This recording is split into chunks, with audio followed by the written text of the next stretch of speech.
Callan crouched in silence beneath the dense canopy of the alien jungle, his breath even and practiced despite the heat clinging to his skin like wet silk.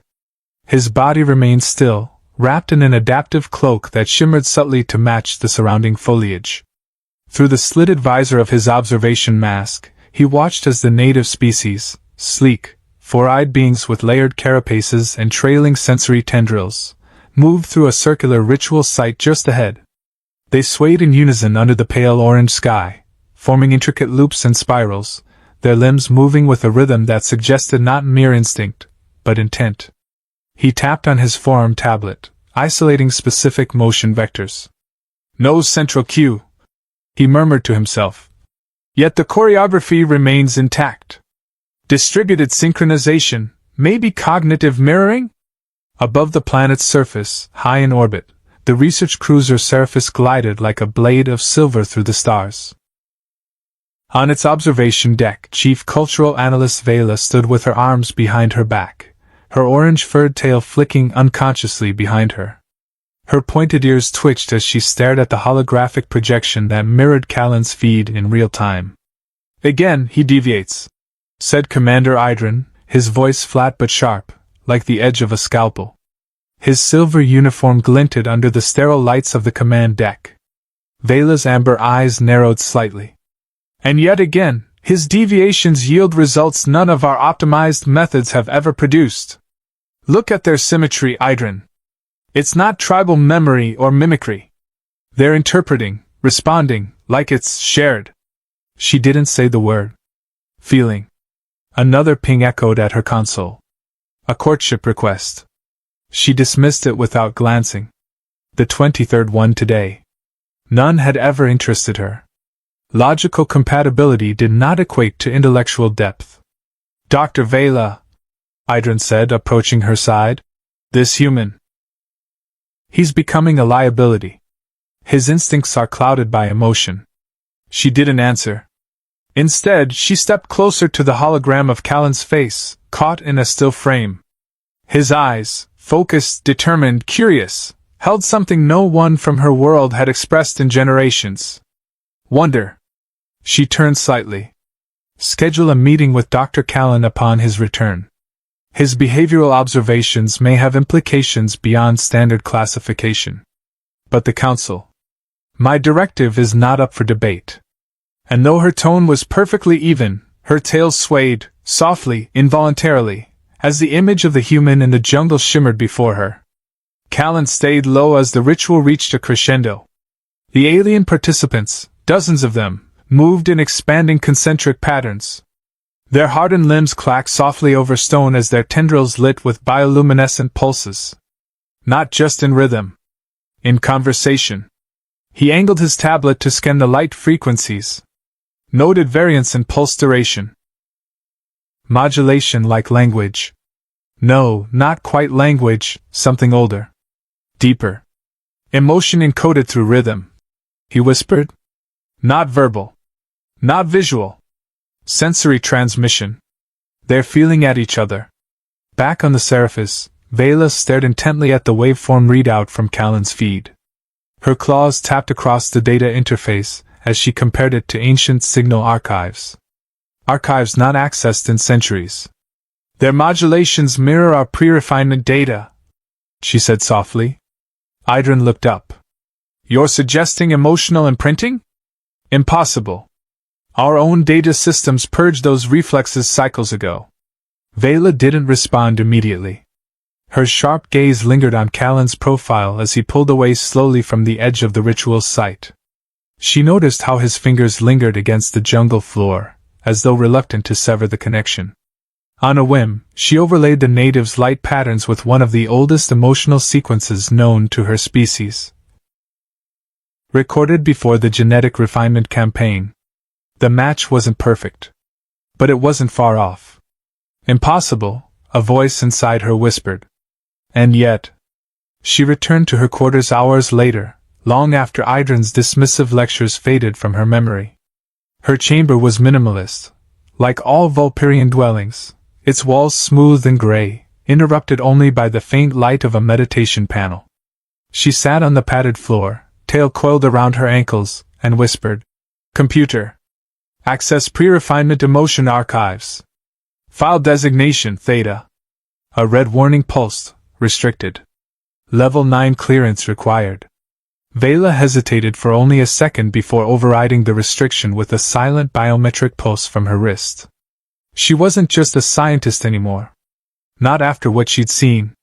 Not after what she felt. No, what she remembered. The archive opened. A flickering hologram filled the chamber. Images of her ancestors, voices laced with laughter, eyes glistening with sorrow, triumph, grief, love. Her claws trembled against the floor. Outside her door, a low chime echoed. "Come in," she said, her voice calm again.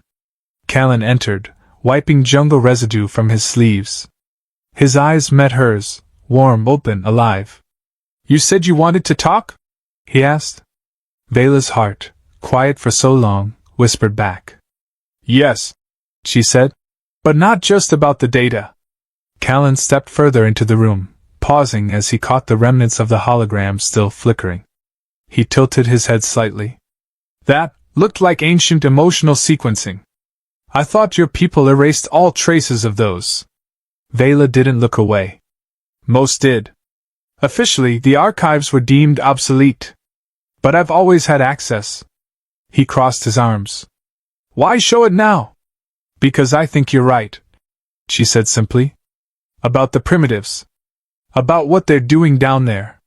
It's not just ritual or instinct. It's expression. And it's awakening something dangerous." Callan raised an eyebrow. "Dangerous to whom?" "To us." She gestured to her temple. "To everything we've engineered ourselves to forget. You see how we live now, perfect, structured, efficient. But once, we were something else. Something more. My ancestors sang when they mourned. They danced when they loved. That was bred out after the refinement." Callan took a slow breath, watching her. So the emotional suppression, it wasn't just culture. It was genetic. Vela nodded, her tail curling tightly. "We spliced it from our bloodlines. Neurofiltration systems now detect and neutralize emotional response before it can take root. I've never even cried. No one has. For 10,000 years. He stepped closer, voice low. "And now?" She looked up at him. "Now I feel confused. Intrigued. Terrified. I watched those aliens in the clearing today, and something stirred in me. Not logically. Instinctively." Her voice dropped to a whisper. "I felt." They stood in silence, the air between them thick with unspoken meaning. Her orange fur rippled faintly as her bioluminescent markings dimmed and brightened with each slow breath. Callan held out his hand. "I think we need to go back. Watch them again. Together." Vela hesitated, logic screamed against it, but her heart, buried for millennia, thudded against her ribs. She placed her clawed hand in his. "They'll call this emotional contamination," she said. He grinned. "Then let's give them a reason to panic." Behind them, a quiet alert chimed on the wall. "Unauthorized access detected. Council review initiated." And still, Vela didn't let go. The drop shuttle touched down at the edge of the jungle clearing just after dawn. Mist clung to the canopy, casting long shadows between the twisted alien trees. The ritual site from the day before was empty now, save for a few glowing markings etched into the stone, residual patterns, like emotional footprints left behind. Vela stood at the threshold, claws flexing into the soft earth. "It's strange. The first time I came here, I felt nothing. Now, everything feels louder. Like the jungle is speaking to me in a language I used to know." Callan knelt beside the markings, brushing away dirt to expose more layers. "These aren't just ceremonial. They're messages. Woven through color, spacing, temperature. A kind of ambient memory. They encode emotion." Vela murmured, tail flicking in thought. "Not just information." Callan nodded. "Their tech, if you can even call it that, isn't about advancement for power or efficiency. It's for expression. A record of collective feeling. They've evolved past tools of dominance. They're building culture from the inside out. A chime echoed from Callan's wristband. A warning from the Seraphis. Security alert. Dr. Callan Greer and Chief Analyst Vela in violation of standard protocol. Council oversight engaged. Return immediately. Callan silenced it. They're watching. I know, Vela said. They've always been watching. But now they're afraid. She ran her fingers along one of the stone glyphs. The warmth beneath her touch made her flinch. It wasn't natural. It was responsive. Like the stone remembered the ritual. Felt it. There's a pattern here, she whispered. Not just in the glyphs. In the transmission waveforms. They echo something ancient. Callan pulled out his scanner and overlaid the glyph's energy pulses with the waveform the primitives had begun transmitting in short bursts. The match wasn't perfect. But it was familiar. Vela's ears tilted back. It's the old language. The one we abandoned before the reform. You think this signal is reawakening it? I think it's more than that. It's calling to the parts of us that never really forgot. Our ancestors buried emotion beneath a wall of logic. But walls crack. Roots push through. Callan looked up at her, his gaze gentle. You said it was dangerous. Are you afraid? Her tail curled slowly, protectively. I am. But I think I'm more afraid of never feeling this again. The scanner pulsed. The signal was growing. And somewhere, back aboard the Seraphis, the Council began preparing for containment. On the Seraphis, Councillor Rivik stood before a glowing schematic of the planet below, his silver robe rippling with faint kinetic shielding. Around him, members of the Oversight Tribunal whispered data streams and flagged anomalies. The signal from the surface had increased in both intensity and frequency, nearly doubling in range in less than an hour. We warned the chief analyst, Rivik said coldly. Vela's unauthorized excursions have led her into contamination. Commander Idrin stood stiffly to the side, his arms crossed behind his back. She was our most promising mind. Perfectly aligned. Until he arrived. Rivik waved a hand. The human? Idrin nodded. His methods are disorderly. Illogical. He stirs something in her. Instinctual resonance. Rivik narrowed his eyes.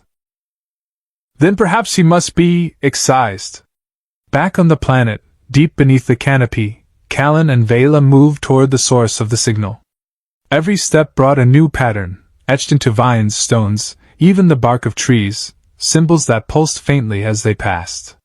The jungle wasn't just alive, it was listening. Callan paused, glancing back. You feel that? Vela nodded, fur bristling slightly. Not in my mind. In my chest. They stepped through a curtain of foliage and found the tower. It wasn't like anything Vela had expected. Not metal. Not machine. The tower grew from the earth, its base wrapped in crystalline roots that pulsed with color. It shimmered like it was half real, its surface refracting light into dancing patterns that rippled across the clearing. This isn't built, Callan breathed. It's grown. Vela approached slowly, her markings pulsing in response to the tower's radiance. No Vulperian structure ever responded like this. Not even our neural temples before the reform. She reached out, laying her hand on the smooth surface. The tower pulsed. For a moment, Callan saw her stiffen. Then her eyes widened. I saw something. She gasped. Not just light. Memories. Hundreds of them. Grief. Joy. Love. As if they were being offered. Callan moved beside her, taking her hand. It's a gift. Above them, the tower glowed brighter. The signal surged. And far above, alarms blared aboard the Seraphis. Containment must begin immediately. Rivik snapped. Initiate planetary lockdown. Prepare suppression units. Idrin hesitated. And the chief analyst? Rivik's face was carved from stone. Emotion is a fire, Commander. Let her burn. The jungle shifted around them as the tower's signal began to hum, not in sound, but in vibration. It pulsed through the ground, up through Callan's boots, through Vela's tail, until both of them were swaying slightly to the rhythm of something ancient. The markings along Vela's arms glowed in time, illuminating her fur in radiant waves. Callan looked around, breath caught. It's like the entire forest is responding. As if the signal isn't just for us, it's for the world. Vela's ears tilted toward the sky. And it's only just beginning. The resonance pattern has expanded. It's reaching into orbit now. You think the others on Seraphis will hear it? They already are, she murmured. Even if they don't know it yet. She touched the tower again, and the crystalline surface shifted beneath her fingers, forming a slow-moving spiral of symbols. She traced one with a claw tip. This one, it means longing. And here, remembrance. Callan stepped closer. They're not just recording their feelings. They're building them into the structure. Like an archive. An emotional memory palace. Vela whispered. Alive. Growing. Suddenly, the tower flared brighter, just for a moment, and Vela staggered back. Callan caught her before she fell. Her breathing was shallow, her pupils wide. What did you see? He asked. She shook her head slowly, struggling to find words. A face. A Vulperian face. From before the refinement. Crying. Laughing. Touching someone's cheek like. She touched her own cheek where the vision had lingered. They're not just waking something in me. They're remembering us. Callan's brow furrowed. You think this signal, this tower, it's not new, is it? No, she said quietly. I think it was built by someone like me. Before everything was stripped away. Before we erased the spaces between. A crackle came through Callan's wrist device. The signal wasn't encrypted. It didn't need to be. Dr. Greer. Chief Analyst Vela. This is Commander Idrin. You are ordered to return immediately. You are in violation of Council Directive Theta 7. Your continued exposure is considered a contamination risk. Failure to comply will result in disciplinary action under Protocol 9. Callan exhaled slowly. Well, that's a friendly tone. Vela's lips curled slightly, for the first time resembling a smile. Protocol 9 includes immediate sterilization of planetary sites. Callan looked up at the tower, then at her. Then we'd better make this place loud enough to hear across every system they control. She turned toward the structure. Then we amplify. Inside the tower, the walls breathed. Not literally, but as Callan and Vela descended through its spiraling interior, the crystalline growths pulsed like lungs inhaling memory. Patterns chased across every surface, some chaotic, others symmetrical, like dreams etched into architecture. It's alive, Callan whispered, running his fingers along a sequence of glowing shapes. Or maybe aware. In a different way than we're used to. Vela didn't respond right away. Her orange fur glimmered faintly, illuminated by the tower's core light. She stood still, eyes fixed on the main chamber ahead. A massive circular space, the ceiling lost in shimmering mist. At the center stood a pedestal, formed from woven crystal and plant-like structures that curved upward like petals ready to bloom. She approached slowly. This wasn't made by accident, she murmured. The design.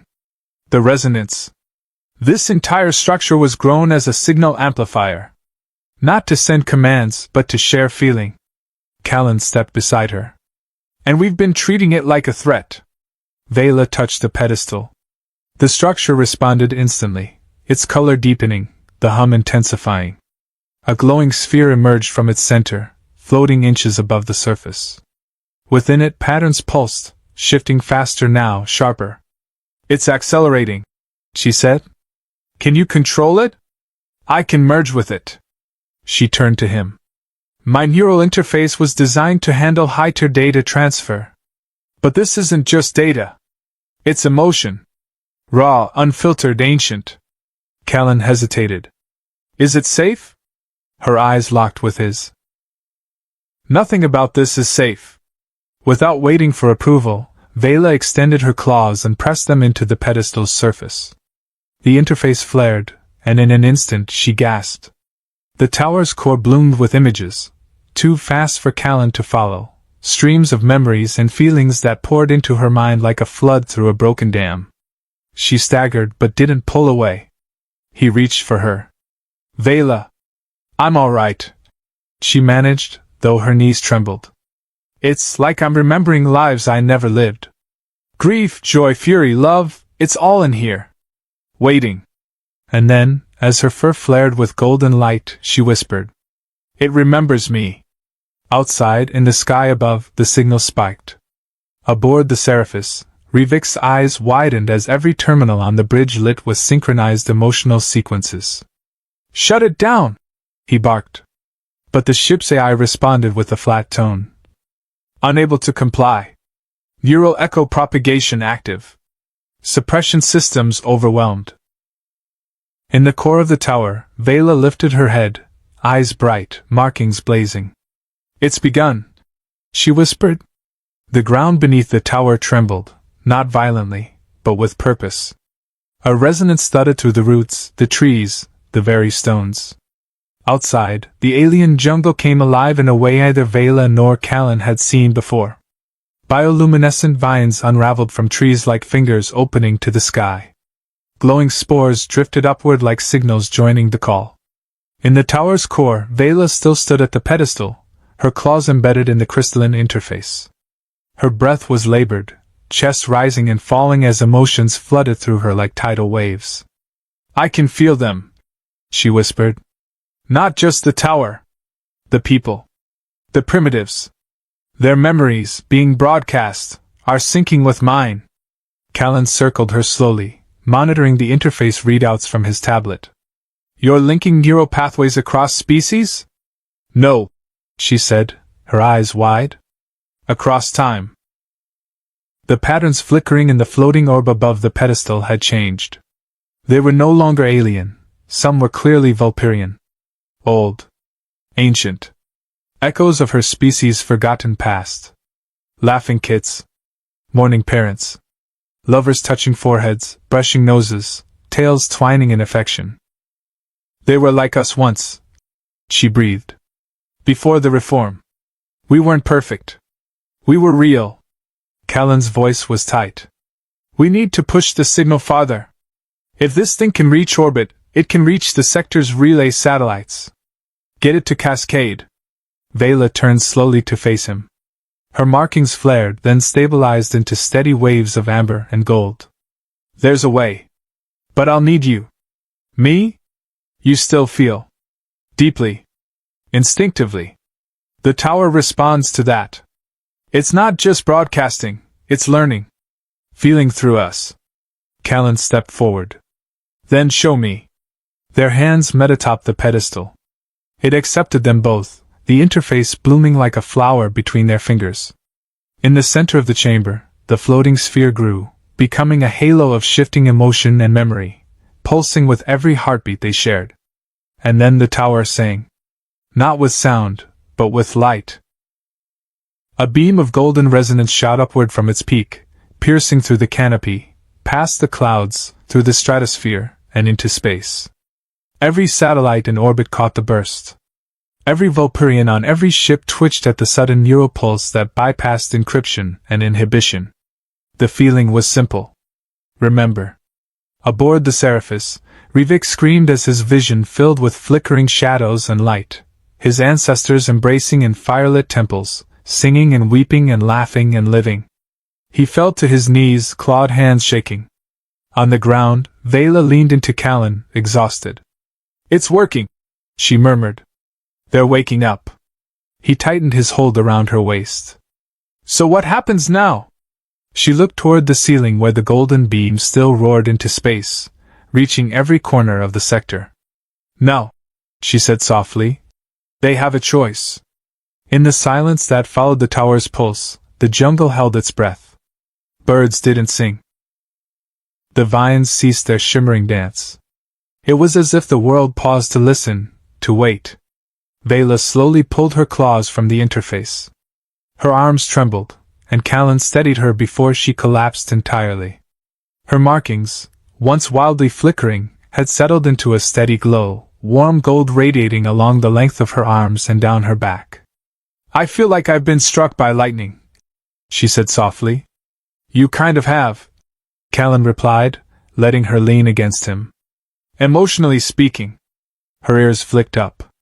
"Do you humans always get poetic when systems collapse?" He smirked. "Only when history's rewriting itself." Above them, the golden beam began to fade. Not out of weakness, but transition.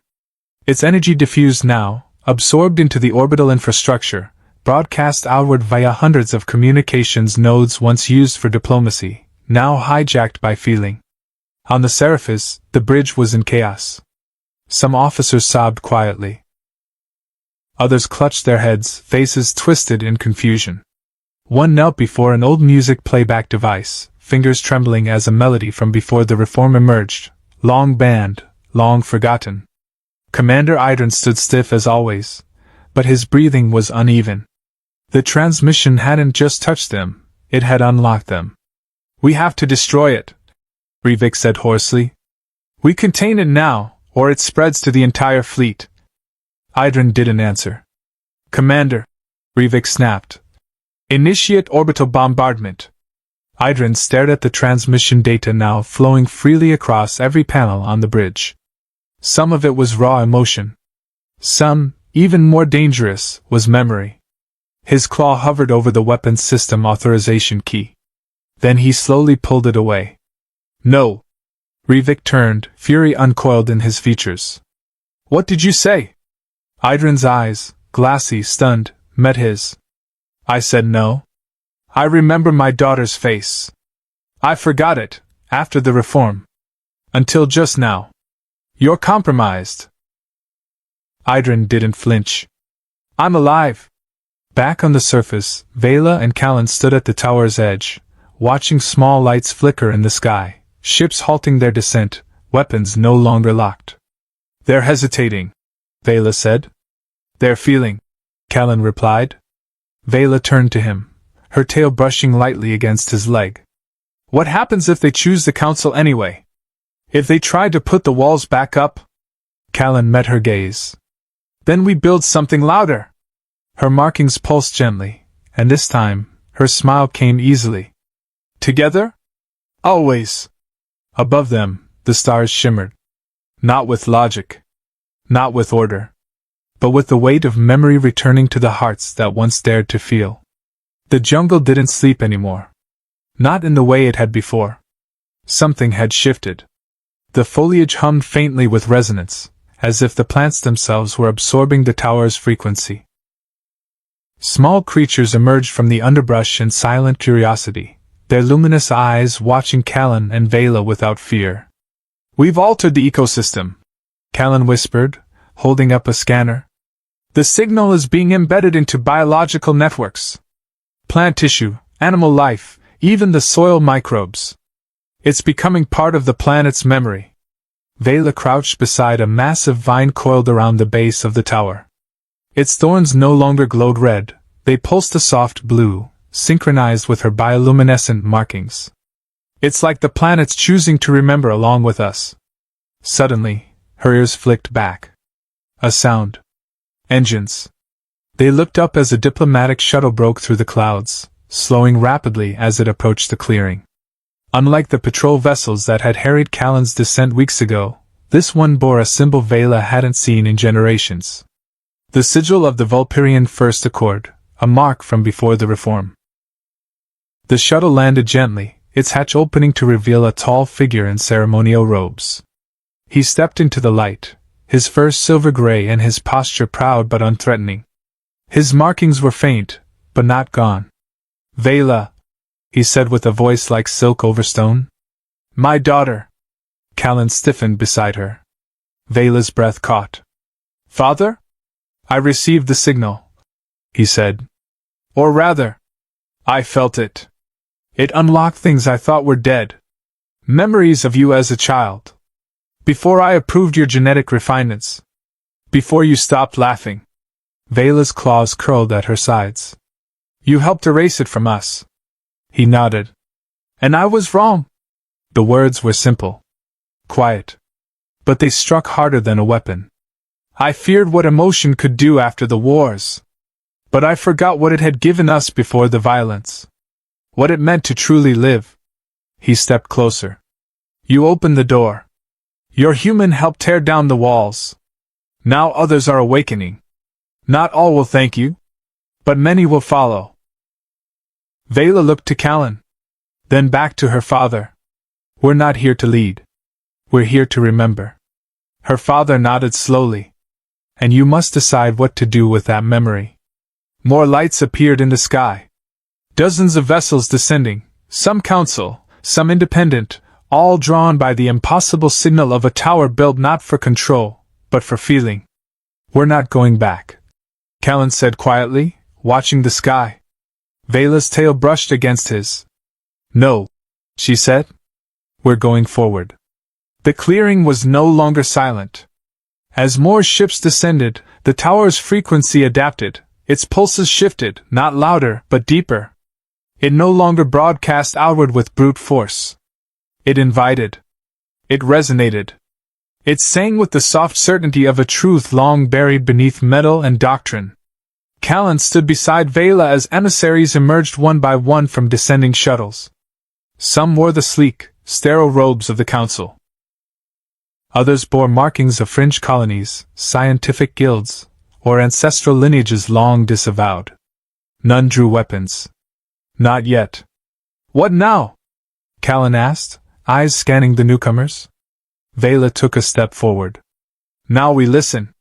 A figure approached, her silver tunic adorned with the meridian glyphs of logic and perfection. Her skin shimmered with bioengineered precision, and her expression was unreadable. Vela recognized her instantly. Counselor Arthas, she said coolly. Come to erase us personally? Arethus's eyes flicked from Vela to the tower, then to Callan. I came to see. Her voice was calm, but tight. My people report dreams. Memories they've never lived. Emotions without source. You broadcast psychic disruption across 12 sectors. Vela tilted her head. We shared a feeling. Arthas stepped closer to the tower. It's beautiful. She caught herself, the words slipping past generations of suppression. Her claws curled at her sides. But it's dangerous. Emotion cannot be contained. It escalates. Warped love becomes obsession. Mourning turns to vengeance. You know the histories. I lived them, Vela said. And I see them differently now. She moved beside the counselor, brushing the tower's edge. It pulsed gently beneath her fingers. Emotion didn't destroy us. Fear did. The fear of what we might become if we stopped controlling everything. Arethus's lips parted as if to argue, but no words came. Her gaze had fixed on something inside the tower. She saw something there. Your transmission isn't just reaching the living, she whispered. It's drawing out echoes. Vela nodded. We're not broadcasting memories.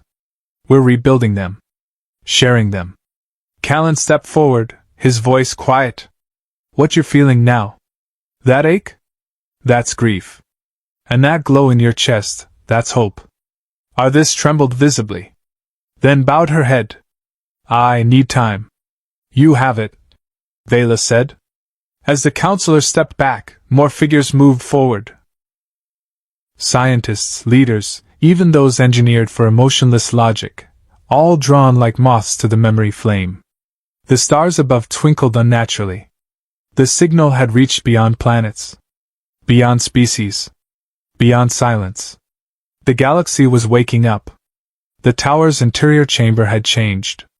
Where once there had been a single floating sphere of memory and emotion, there were now hundreds, glowing orbs drifting like stars in orbit around the central pedestal. Each one pulsed with a different hue, each one filled with moments. Vulperian. Human. Primitive. And some that didn't match any known culture. Vela walked among them slowly, her tail brushing the floor, her bioluminescent markings flickering in harmony with the nearest orbs. They're creating a neural archive, she said. Not just broadcasting memory. Preserving it. Sharing it. Across species. Across time. Callan reached toward one of the orbs. As his fingers brushed it, images flickered in his mind, a Vulperian cub playing in water, a Meridian scholar falling to their knees as they heard music for the first time, a primitive elder painting emotion onto stone with luminous sap. He pulled his hand back slowly. They're not just memories. They're experiences. Unfiltered. And they're teaching each other how to feel. Exactly, Vela said. Which is why the Council is afraid. She touched an orb, and a vision flashed behind her eyes, her own face, younger, standing in front of a genetic modification chamber. Her father watching solemnly. The needle approaching. The moment everything quieted inside her. And then, another flash, Callan's hand reaching for hers in the tower. The warmth of it. The reawakening. Vela? Callan asked, seeing her eyes water. She smiled faintly. I remember silence. And I remember you breaking it. Suddenly, a pulse of static rippled through the chamber. The orbs quivered. Vela's ears twitched. Something's wrong. A deep voice crackled through the tower's interface, harsh and mechanical. This is Admiral Threx of the Meridian Reclamation Fleet. You are in violation of containment protocols. Disarm the transmitter immediately. Failure to comply will result in orbital sterilization. Callan muttered. Guess the warm greetings are over. Vela's expression turned cold. They can't touch this place without wiping the entire ecosystem. And every ship in orbit is already partially synchronized to the signal. If they fire, they wake up. Callan finished.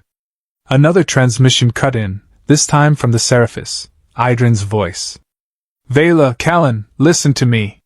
The fleet is divided. Some crews are resisting orders. Threx is pushing for full-scale suppression. You need to buy us time to persuade the rest. Vela glanced at the orbs. Then we give them something they can't ignore. She turned to the central pedestal and began recalibrating the interface, her fingers a blur. What are you doing? Callan asked. Her tail flicked, amplifying. But this time, not just emotion. The orb at the pedestal's core brightened. Around them, the others slowed, forming patterns, coalescing into a spiral of linked experiences. The chamber darkened. And then, the tower began projecting. Not just in light, but in understanding. The memories, the feelings, the connections, broadcast to every ship, every fleet, every being still tuned to the frequency. And the question carried in the signal was simple. What did we lose when we chose to forget? Above the planet, chaos reigned quietly. Dozens of ships drifted in orbit, weapons armed but unmoving, crews caught between ancient protocol and an instinct they didn't remember they had, doubt. On the flagship of the Meridian Reclamation Fleet, Admiral Threx paced the command deck, his voice calm but eyes burning. They're broadcasting unauthorized sentiment across military channels. He snapped. Override the emotional inhibitor arrays and fire. A young officer flinched. Sir, the crew is, some of them are, crying. Threx froze. Crying? The officer nodded, wide-eyed. They're seeing things. Remembering parents they never met. Music. Loss. Love. Get them back in line. But they couldn't. Not all of them. Not anymore. Down on the planet, Vela's pulse thundered in her chest as she synchronized the tower's output. They're broadcasting our memories now, she said. Not just fragments, but the full spectrum. They're seeing what we lived, and what we chose to forget.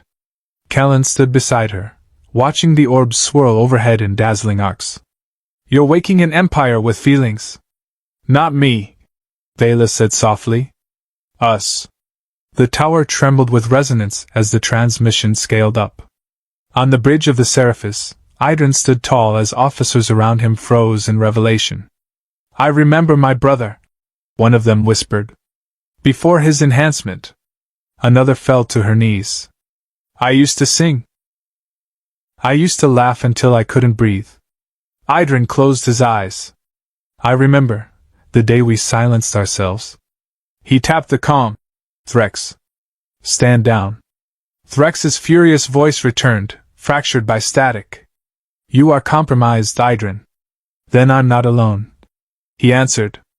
Because so is half your fleet. And as the transmission spread, more ships reported emotional anomalies. Crew members laying down weapons. Commanders stepping aside. Some ships powered down weapons entirely. Callan, Vela said, her voice tight. We've got minutes before Threx makes a choice that ends everything. He looked at her. Then let's give him a reason to feel something. Vela reached out. Their fingers intertwined. The tower flared again, brighter than before. And this time, the message wasn't just memory. It was now. The memory of the tower's birth. Of the first tear shed. Of the last hand held. Of love rediscovered in the spaces between data. The transmission roared through the stars. And far above, Admiral Threx, who had never once cried, now clutched his chest with trembling hands and whispered, "What have we done?" The stars shimmered as if wincing under the weight of memory. Threx stood frozen on the bridge of his dreadnought, the cold artificial light of command consoles reflecting off the steel gray of his ceremonial armor. Behind him, his crew was no longer waiting for orders. Some had left their stations. One sat on the floor, sobbing. Another stared at his own reflection in a dark screen, whispering an unfamiliar name. He tried to speak, to reassert authority, but his voice cracked.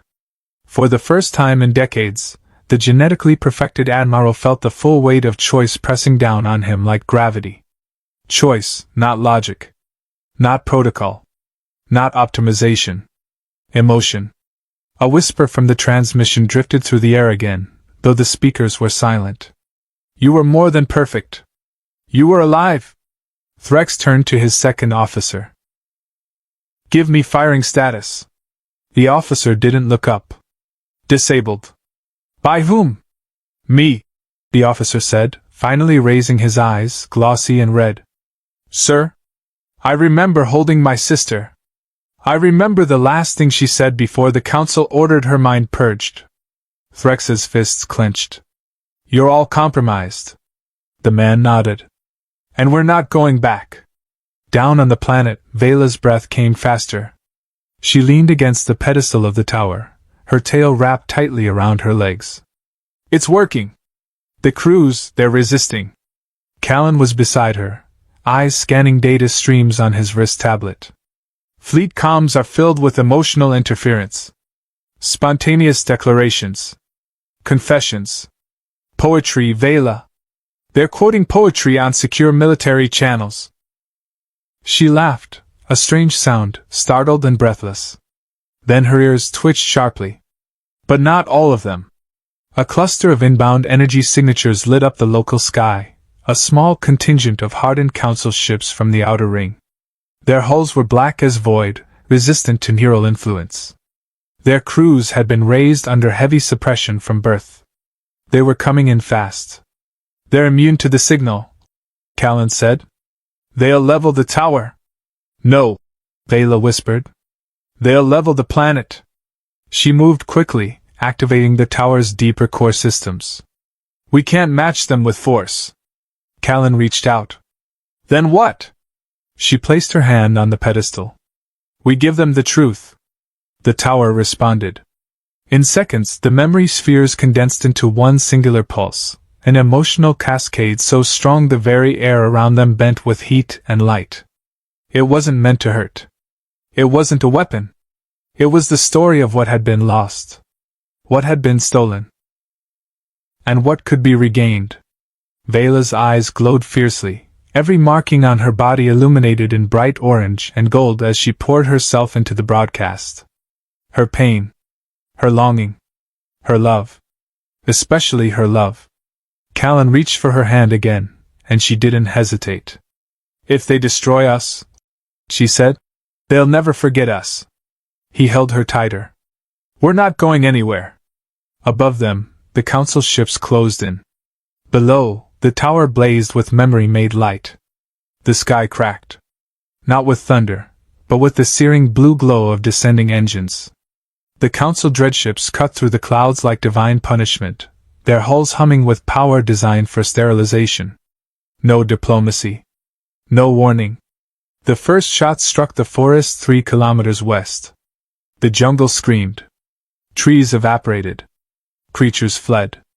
The signal tower shuddered, its outer spires dimming briefly under the atmospheric blast. Inside the core chamber, Vela flinched but didn't release the pedestal. Callan caught her elbow. "They're not bluffing. They never were," she whispered, her voice trembling. "They fear what they don't feel." A second pulse hit the base of a mountain to the east. The shockwave reached them moments later, a dull thud through the ground, a ripple in the air. Outside, the sky pulsed with false light. Callan turned toward the entrance. "We need to evacuate. Get you out. Now." Vela didn't move. "I'm not leaving this tower." He stepped in front of her. "If you die here, then I'd die knowing what it felt like to be alive." She looked up at him, and he saw it then, how deep it went. Not just defiance. Not even faith. Connection. Her entire being, her entire bloodline, had been reshaped to suppress the very thing that now pulsed through her like fire. And she embraced it. Callan placed his hand beside hers on the interface. "Then we do this together." The tower responded. Not just with light this time, but with voice. It had none of its own, so it borrowed theirs. All of theirs. The primitive chants. The pre-reform laughter. The post-law sobs. The silent pleas of engineers who built the very suppression systems now crumbling. The voice of a child saying, "Don't forget me." The sound surged from the tower like a song too loud to ignore. A resonant cry across all frequencies. One that reached the approaching dreadships and slammed into their reinforced hulls, not as data, but as feeling. And something cracked. On the lead council ship, the weapons officer paused. Her claws hovered over the firing console. A memory surfaced, her mother's lullaby, erased after her second enhancement. She lowered her hand. On the second ship, a comms officer dropped his headset, clutching his chest as he remembered the face of the partner he'd been told to delete from his neural record. One by one, crews faltered. Machines stuttered. Commands were questioned. And then, one of the dreadships powered down. Callan saw it on his wrist display. "They're stopping. Vela, they're stopping!" She sagged against him, overcome. "We're not winning a battle." "No," he said, pulling her close. "We're breaking a curse." Above them, the tower continued to blaze, brighter than the council's fury, louder than their silence. And below, in the jungle, the primitives began to dance. The council dreadships hovered motionless above the jungle canopy, their once blinding weapon ports dimmed. On the ground, the last echoes of destruction faded into silence. Ash rained gently from the sky like memory returning to dust. And then came the music. Soft at first, rising from the trees like mist. The primitives had emerged from the forest, hundreds of them, their 6 limbs weaving a hypnotic pattern through the clearing. Their chromatophores shimmered in radiant waves, synchronized not just with each other, but with the tower's fading glow. Vela watched them from the edge of the clearing, her eyes wide, her fur coated in the golden residue of the tower's last surge. "They're dancing," she whispered. "Through grief. Through joy. They're remembering. And choosing." Callan stepped beside her. "They weren't the ones with weapons. But they just won a war." Vela didn't smile. Not yet. Her gaze turned upward. The sky still pulsed with council presence. While some ships had powered down, others remained motionless, uncertain, perhaps, but not yet changed. The silence above was not surrender. It was suspense. "I wonder how many are waiting for orders," she said. "And how many are waiting to feel something first." "Maybe," Callan said gently. "They just need to know it's okay." He stepped toward the center of the clearing, slowly, visibly, hands raised. The primitives paused briefly in their dance, their glowing tendrils flickering in tones of curiosity. Then they shifted, widening their formation to make space for him. Callan turned to Vela and extended a hand. "Join me." Her ears flicked in disbelief. You want me to dance? Now? I think we've spent enough time hiding from who we are. She hesitated, then walked to him. When her hand touched his, something passed between them, more than heat, more than energy. It was the memory of defiance, of awakening, of tears that mattered. Her tail curled gently around his leg. And then they moved. Together, human and Vulperian, within a circle of beings who had never known war, only ritual and rhythm. They swayed to no beat but that of the planet itself. From above, a council drone descended silently, scanning the clearing. Its audio feed transmitted back to every vessel on the fleet-wide network. And what it sent was not a plea. Not a warning. Just the image of two beings dancing in a sea of light. Vela leaned in close and whispered, "If the galaxy watches us fall, at least they'll see us falling free." Callan whispered back, "We're not falling." The drone rose. And high above, another dreadship disengaged its targeting systems and turned its nose toward open space. One by one, the sky began to breathe again. Dawn broke slowly. Not just over the jungle, but across every ship still suspended in orbit. Where once protocols screamed for containment, for sterilization, now only a tenuous quiet remained. No new orders came. No old ones repeated. It was the first silence the Vulperians had not filled with control. On the tower's upper platform, Vela stood alone for the first time since the transmission. Below, the primitives had returned to their nests, the last of their signal having been woven into the vines and soil. The dance had ended, but the echo of it lingered, folded into the tower's crystalline spine. Callan stepped up behind her. "You should rest." "I can't," she said, voice soft. "The tower's slowing. Fading." He glanced down at the central pedestal. "Because it's finished?" "No." Her orange-furred ears flicked. "Because it's passing on the burden. It doesn't need to sing forever. It just needed someone to hear. And we did. And so did they," she added, looking up. The sky, once scarred with dreadship shadows, now bore only a few stragglers. Most had gone dark, drifting with navigation lights only. One ship had jettisoned its council insignia into orbit, an unspoken declaration of change. Callan moved beside her. "Do you regret it?" She turned, eyes shimmering. "I regret nothing." He brushed a lock of fur from her face. "You're glowing." "I'm awake." The door behind them slid open with a soft hiss, and Idren stepped into view. No longer clad in crisp command gray, his tunic hung open, unfastened at the collar, as if even his wardrobe had exhaled. His posture had softened, his voice quieter. "The council is in disarray," he said without preamble. "The Meridian fleet is returning to their territories. Threx has disappeared." "Disappeared?"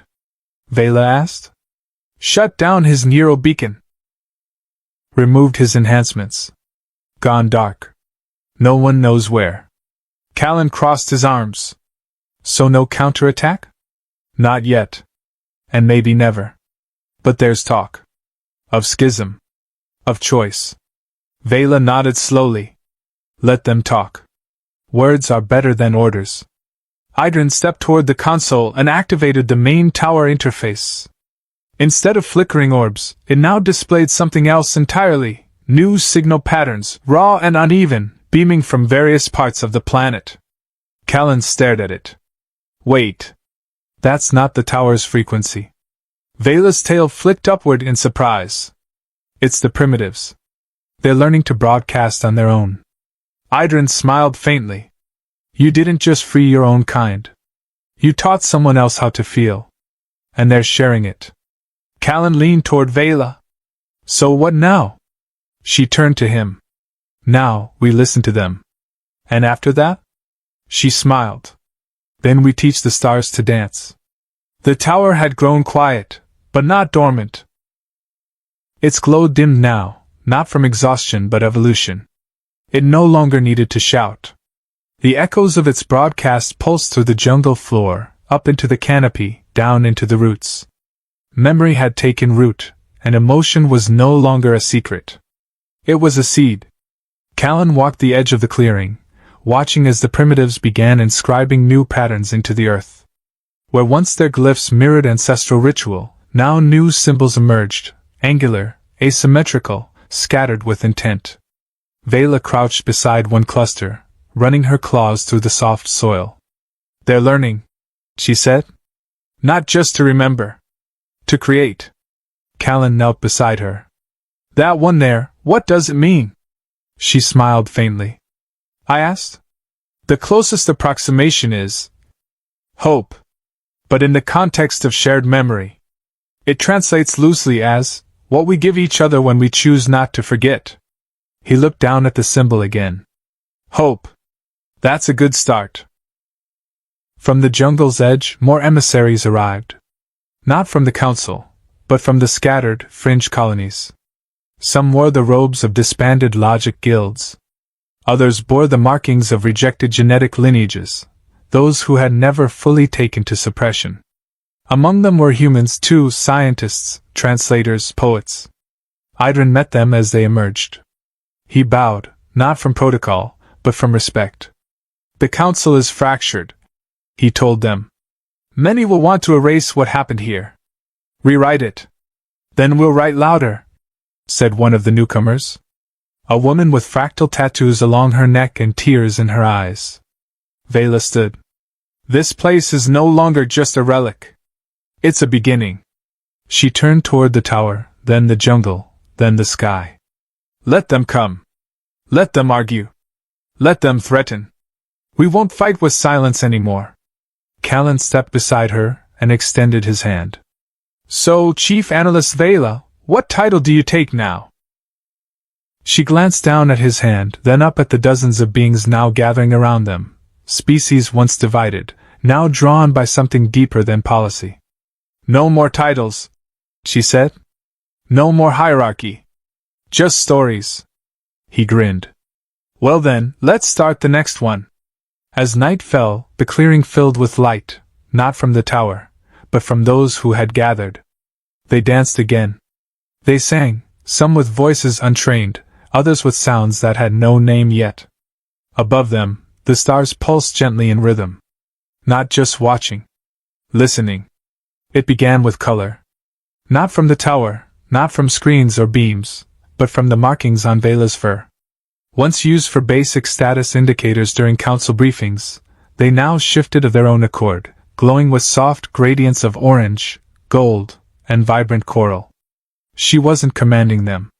They were speaking for her. Callan noticed it first, late one evening as she stood near the fire circle surrounded by emissaries and primitives. He watched as her fur markings rippled in slow, rhythmic pulses, matching the cadence of the alien children's movements nearby. "She's syncing with them," Idrin murmured beside him, arms folded. "But not just emotionally. Biologically." Callan nodded. "The tower didn't just broadcast. It changed her." Vela returned to them a moment later, her expression calm but flushed from exertion.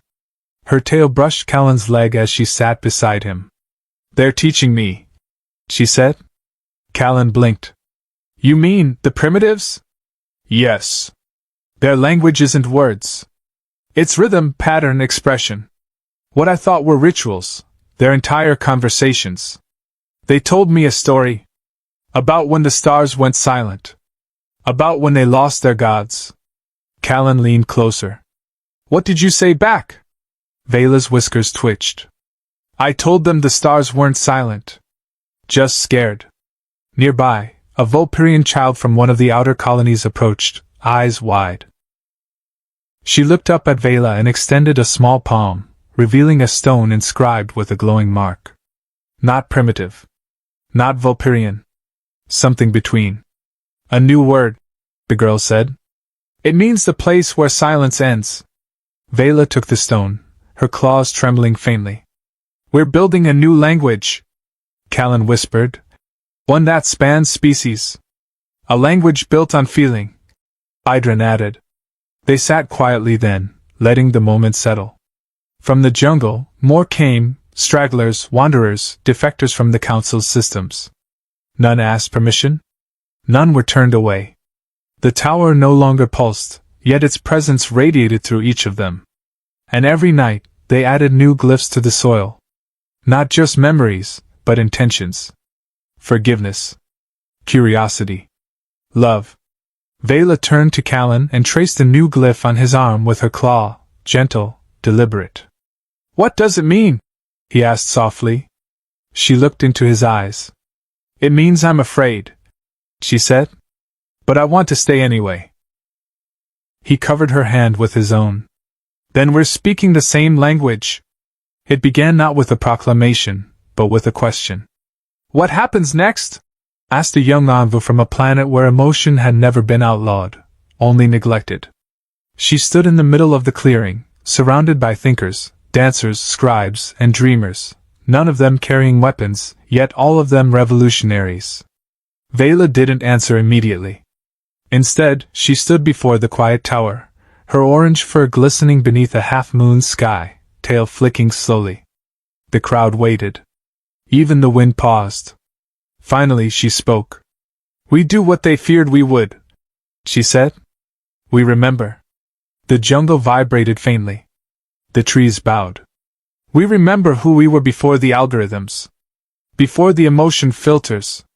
Before memory was edited and softened and sterilized.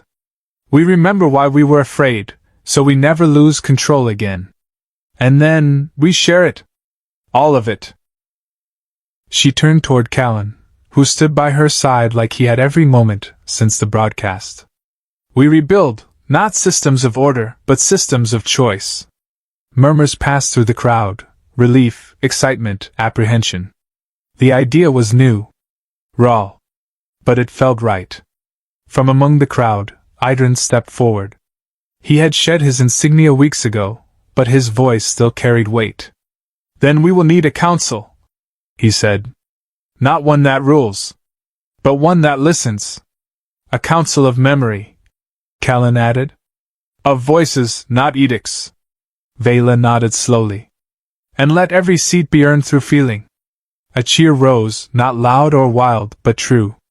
Above them, for the first time in generations, a council vessel in orbit switched its beacon from red to gold. Not a warning.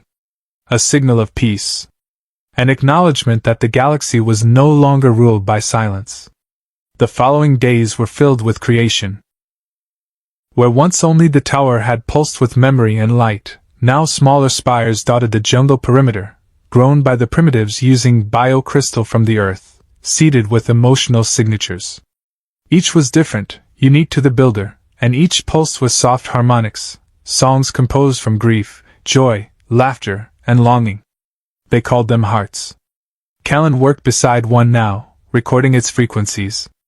A primitive child had etched a swirling glyph into its side. It shimmered not in language, but in feeling. "It means my mother's voice," the child said quietly through an interpreter. Callan placed a hand on the structure. "It sounds like home." Vela watched from the clearing's edge. Her fur caught the gold of a dying sun, her posture relaxed in a way it had never been before. A month ago, she had been a council scientist, forged for logic, groomed to suppress. Now, she felt everything. She still felt overwhelmed sometimes. Still woke in the middle of the night weeping from dreams that weren't hers. But she no longer apologized for it. She carried it. Behind her, Idrin approached with a data scroll. "Delegations from 9 systems have pledged support for the Memory Accord. They want to send educators, artists, elders who remember the time before." Vela didn't take the scroll. She simply nodded. "Then let them come." Idrin hesitated. "And the ones who still resist?" She turned her eyes to the stars. "They'll remember too. Sooner or later. The truth waits for everyone." He left her then, sensing she needed space. Vela walked to Callan and slipped her hand into his without a word. "They're building stories now," he said softly. "Not ships. Not weapons. Just stories." Her tail coiled gently around his leg. "The most powerful thing we ever lost." He leaned closer. "You're glowing again." She smiled. "That's what happens when the truth isn't hidden anymore." Around them, The jungle pulsed with life. The past had not vanished, it had simply been allowed to bloom. And above, one by one, new beacons lit up across the stars, not from command ships or dreadnoughts, but from places that had once gone dark. Places that now remembered. The day had grown quiet again, no longer from fear, but from fullness. Callan sat on a stone near the central spire, a new datapad in hand. Not one issued by the Council. This one was hand-built from scavenged components, his own design. It didn't record status or performance. It recorded stories. Not just events, but emotions. Memory, finally raw and intact. Behind him, footsteps approached. He didn't look up. "I thought you'd left," he said. Vela's voice replied, soft with amusement. "You wish." She settled beside him, her tail brushing his side. "Another log?" He nodded. "Someone has to document how the galaxy got its soul back." She fell silent for a moment, then said, "I had one more suitor today." Callan looked at her sideways. "Really?" She nodded, brushing hair behind her ear. "He offered to share his entire memory core. Centuries of optimized thought patterns. No emotion, just logic. He said he could guarantee perfect compatibility. And?" She leaned closer. "I told him I already chose someone with wildly imperfect compatibility." He smirked. Was he devastated? No. He calculated a 92% chance I'd say that. Poor guy. Vela's hand slid into his. "It doesn't matter. I don't want a mate who completes me. I want one who unravels me." His voice grew soft.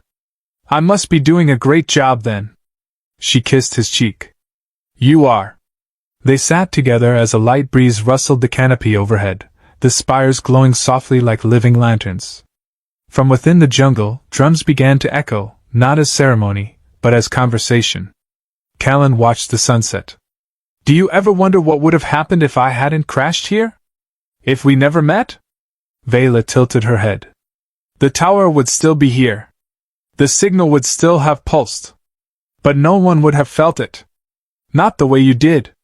He turned to her. "So I woke you up?" Her markings shimmered warmly. "No, Callan. You reminded me I was already awake."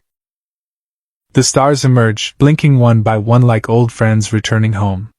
Tomorrow, the Memory Accord would formalize its charter. New delegates would arrive. Old enemies would hesitate. Songs would be shared. But tonight, there was only this.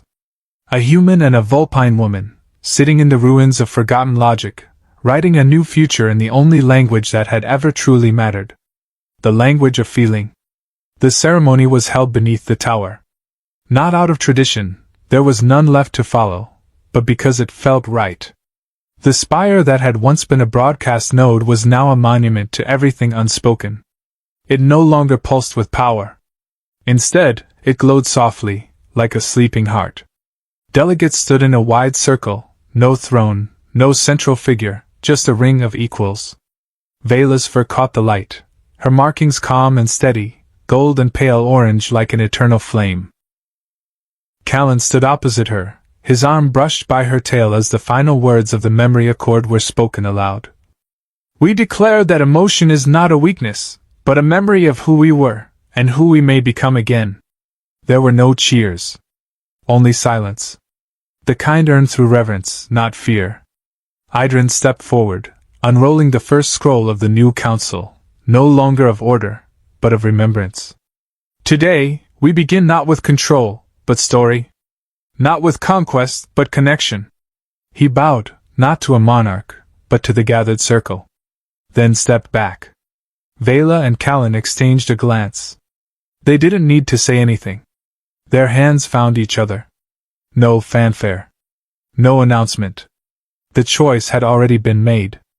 Afterward, as the circle dispersed and delegates returned to their ships to carry word across the stars, Vela and Callan remained behind. Alone again beneath the tower.